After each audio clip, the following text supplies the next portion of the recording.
Hi అండి, welcome to Jakkampudi recipes. ఈరోజు మన రెసిపీ వచ్చేసి రాయలసీమ స్పెషల్ మినపప్పు టమాటో రోటి పచ్చడి. ఈ పచ్చడి కనుక వేడి వేడి అన్నంలో అంత నెయ్యి దట్టించి వేసుకొని తిన్నారంటే పంచపక్ష పరమాన్నాలైనా పక్కన పెట్టేయాల్సిందే, అంత రుచిగా ఉంటుందన్నమాట. ఇప్పుడు ఈ టమాటో రోటి పచ్చడి అనేది ఎలా చేసుకోవాలి ఏంటనేది ఇప్పుడు ఈ వీడియోలో చూసేద్దాం. లాస్ట్ వరకు స్కిప్ చేయకుండా వీడియో మొత్తం చూసేయండి. ముందుగా గ్యాస్ వెలిగించుకొని ఒక బౌల్ పెట్టేసుకొని ఇందులో 2 టీ స్పూన్ల వరకు ఆయిల్ వేసుకోండి.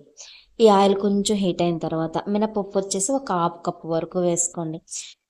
ఇందులోనే ఒక టీ స్పూన్ వచ్చేసి జీలకర్ర వేసుకొని ఈ మినపప్పుని చక్కగా ఇలా దోరగా వేయించేయండి. ఇలా దోరగా వేగితే సరిపోతుందండి, మరీ ఎక్కువగా అవసరం లేదు. ఇప్పుడు ఈ మినపప్పు మొత్తాన్ని కూడా తీసేసి ఒక బౌల్లో పక్కన పెట్టేసుకుందాము. ఇప్పుడు అదే ఆయిల్లో ఎండుమిర్చి వచ్చేసి ఒక 10-15 వరకు తీసుకున్నానండి. ముచ్చుకులు తీసేసి ఈ ఎండుమిర్చిని కూడా ఈ ఆయిల్లో ఫ్రై చేసుకున్నాము. మనకి ఈ ఎండుమిర్చి అనేది దోరగా వేగితే సరిపోతుంది, మరీ ఎక్కువగా వేయించిన అవసరం లేదు. ఇదిగోండి, ఇలా వేగితే సరిపోతుంది. ఇప్పుడు వీటిని కూడా తీసి ఒక ప్లేట్లోకి పక్కన పెట్టేసుకుందాము. ఇప్పుడు అదే ఆయిల్లో ముందుగా మనం కట్ చేసి పక్కన పెట్టుకున్న టమాటాలు ఉన్నాయి కదండి, ఒక 1/2 కిలో వరకు తీసుకున్నాను నేను టమాటాలని. ఈ టమాటాలను కూడా ఇందులో వేసేసుకుందాం. ఇలా వేసేసిన తర్వాత కరివేపాకు వచ్చేసి ఒక హాఫ్ కప్ వరకు తీసుకున్నాను. ఈ కరివేపాకును కూడా ఇందులో వేసేద్దాం.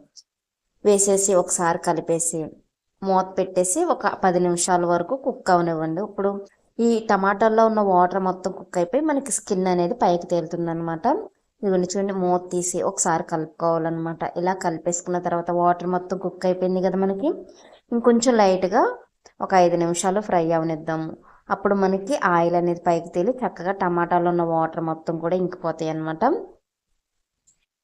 టమాటాలు అనేవి కూడా మనకి చక్కగా ఇలా రెడీ అయిపోయినాయి కదా, వీటిని పక్కన పెట్టేసుకుని ఇవి చల్లారి లోపల ఇలా రోల్ని శుభ్రంగా వాటర్ లేకుండా శుభ్రంగా తుడిచేసిన తర్వాత ఇప్పుడు ఈ ఎండుమిర్చి మొత్తాన్ని కూడా ఇలా రోట్లో వేసేసుకొని చక్కగా మెత్తగా దంచేసుకోండి. మనకి ఎండుమిర్చి అనేవి తొందరగా నలగవు కాబట్టి ఇందులో రాళ్ళ ఉప్పు వచ్చేసి 1 టీ స్పూను, పసుపు వచ్చేసి ఒక హాఫ్ టీ స్పూన్ వరకు వేసుకొని చక్కగా దంచేయండి. అప్పుడు మనకి ఈ ఎండుమిర్చి అనేవి చక్కగా నలుగుతాయి అన్నమాట.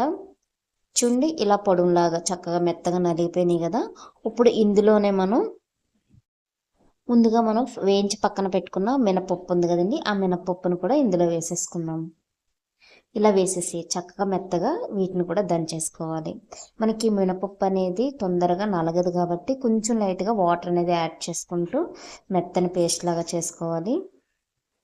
కొంచెం టైం పడుతుంది కానండి, రోట్లో చేసుకున్న పచ్చడి అనేది మనకి చాలా టేస్టీగా ఉంటుంది. మిక్సీలో చేసిన దానికి రోట్లో చేసిన దానికి చాలా తేడా ఉంటుంది. మిక్సీలో అంత బాగోదన్నమాట.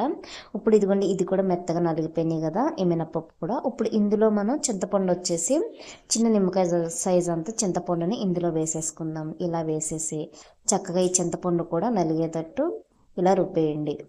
ఇలా చక్కగా దంచేసుకున్న తర్వాత ఇందులో కొంచెం లైట్గా వాటర్ అనేది యాడ్ చేసుకొని మరలా ఒకసారి ఇలాగా దంచండి.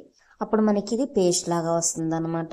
ఇలా వచ్చిన తర్వాత ముందుగా కుక్ చేసి పక్కన పెట్టుకున్న టమాటాలు, కరివేపాకు ఉంది కదండి, ఈ రెండింటిని కూడా వేసేసుకొని వీటిని కూడా చక్కగా నలిగేటట్టు ఈ రోకల బండతో చక్కగా దంచేయండి. ఇలా దంచుకుంటూ చక్కగా రుబ్బుకుంటూ మొత్తం కూడా చక్కగా మెత్తగా అయ్యే వరకు దంచుకోవాలన్నమాట. మనకి ఈజీగానే నలిగిపోతాయి అనమాట టమాటాలు అనేవి. చూడండి, మనకి ఇలా రెడీ అవుతుంది అనమాట. ఇలా రెడీ అయిన తర్వాత ఎల్లుల్లిపాయలు వచ్చేసి పైన ఉన్న పొట్టు మొత్తం తీసేసి ఒక 5 ఎల్లుల్లిపాయ రెబ్బల వరకు ఇందులో వేసేసి చక్కగా ఇలాగా దంచేయండి. ఈ ఎల్లుల్లిపాయ రెబ్బలు అనేవి చక్కగా నలిగిపోతాయి. ఇలా నలిగిపోయిన తర్వాత జీలకర్ర వచ్చేసి ఒక 2 టీ స్పూన్ల వరకు వేసుకొని ఈ జీలకర్రని కూడా చక్కగా ఇలాగా దంచేసుకోండి. మనకి ఈ ఎల్లుల్లిపాయలు జీలకర్ర అనేది ఈ ఫ్లేవర్ ఈ చట్నీకి చాలా రుచినిస్తుంది అనమాట. మొత్తం ఈ చట్నీ మొత్తం కూడా ఇప్పుడు మొత్తం కూడా ఒక ప్లేట్లోకి తీసేసుకుందాము. మనకి రాయలసీమ స్పెషల్ మినపప్పు టమాటా రోటి పచ్చడి అనేది రెడీ అయిపోయింది. చాలా సింపుల్ అండి, ఈజీగా ఉంటుంది, అలాగే టేస్ట్ కూడా చాలా కొత్తగా ఉంటుంది. ఒక్కసారి తిన్నారంటే అస్సలు వదిలిపెట్టరు అనమాట, అంత రుచిగా ఉంటుంది.